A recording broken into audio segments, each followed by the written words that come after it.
Film zombie, siapa sih yang nggak tahu? Genre film horor yang satu ini emang selalu seru buat ditonton. Bayangin aja, dunia udah dikuasai sama mayat hidup yang doyan makan orang. Film-film ini sering nunjukin gimana kacaunya dunia pas masyarakat udah hancur, dan orang-orang harus berjuang mati-matian buat bertahan hidup. Nah, serunya nonton film zombie tuh, karena film ini bisa bikin kita ngerasain ketakutan yang paling dalam, kayak takut mati, takut penyakit, dan takut sama hal-hal gaib. Kayak pelarian seru dari dunia nyata deh. Kita jadi bisa ngebayangin gimana rasanya ngadepin ketakutan tentang kematian dan bencana, tapi tetap aman karena cuma fiksi. Nggak peduli adegannya tentang serangan zombie yang sadis, atau tentang usaha kita buat ngakalin para zombie, film-film ini tetap asik dan menghibur. Biasanya, film zombie punya cerita yang hampir sama. Awalnya, ada virus misterius atau bencana besar yang bikin orang-orang berubah jadi monster pemakan manusia. Cepat banget, pemerintah jadi kewalahan dan dunia jadi kacau balau. Di tengah kekacauan itu, muncul deh sekelompok kecil orang yang berhasil selamat. Mereka harus belajar bertahan hidup di dunia yang serem ini, cari makanan dan minuman, ngelawan zombie, dan yang paling penting, ngelawan rasa takut mereka sendiri.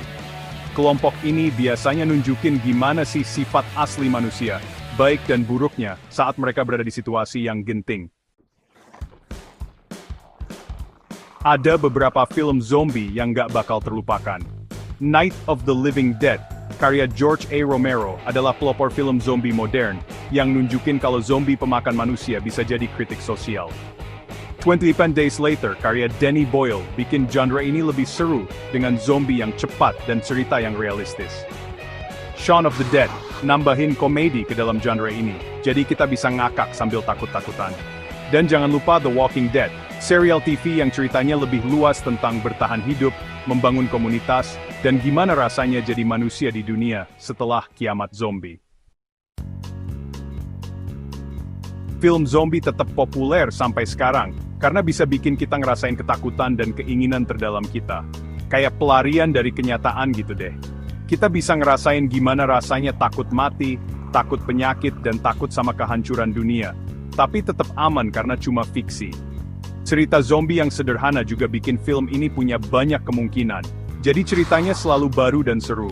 Nggak cuma itu, film zombie juga sering jadi sindiran buat masalah-masalah yang lagi terjadi, kayak ketakutan kita sama wabah penyakit, kerusuhan, dan gimana rapuhnya peradaban manusia. Dengan ngebahas masalah-masalah ini lewat cerita fantasi, film zombie jadi cara yang unik dan menghibur buat ngelepasin